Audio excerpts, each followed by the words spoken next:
We are going to do a short analysis of the editorial section of today's Indian Express newspaper. The first article is Standing Less Tall. India's standing and image has fallen in Southeast Asia. The article talks about three main changes over the years.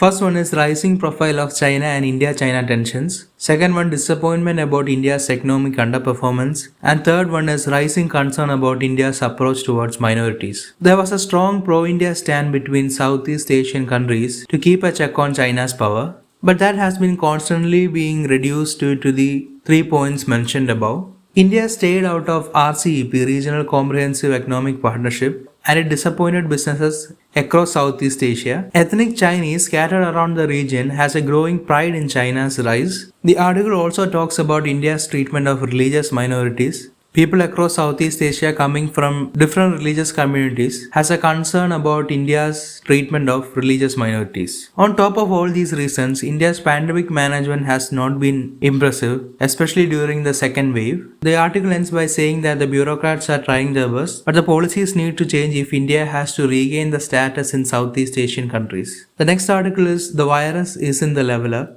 It mentions mainly three inequalities. First one is inequalities in access to and availability of vaccines, loss of livelihoods and standards of living, gender inequality across sectors. By July 2020, US and UK has made deals with vaccine producers to inoculate 93 and 135% of their populations. If you compare that with India is still struggling to make deals with vaccine producers. The second point is job losses. An equivalent of 255 million full-time jobs were lost in 2020 relative to 2019 quarter 4. Female-owned businesses were more likely to be closed according to some survey. The name of the survey is not mentioned in the article.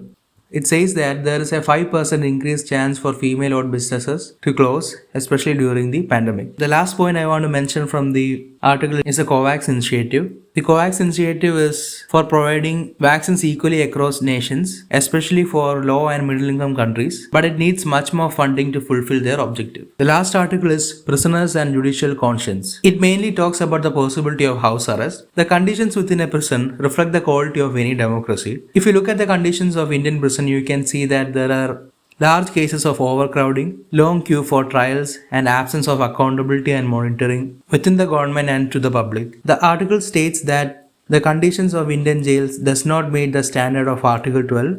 Article 12 gives a right to life with dignity. House arrest for people under trial can be used to reduce burden on jails. Even the recent May 12 judgment of Supreme Court urges courts to actively use the option of house arrest. I hope the short video was useful for you all.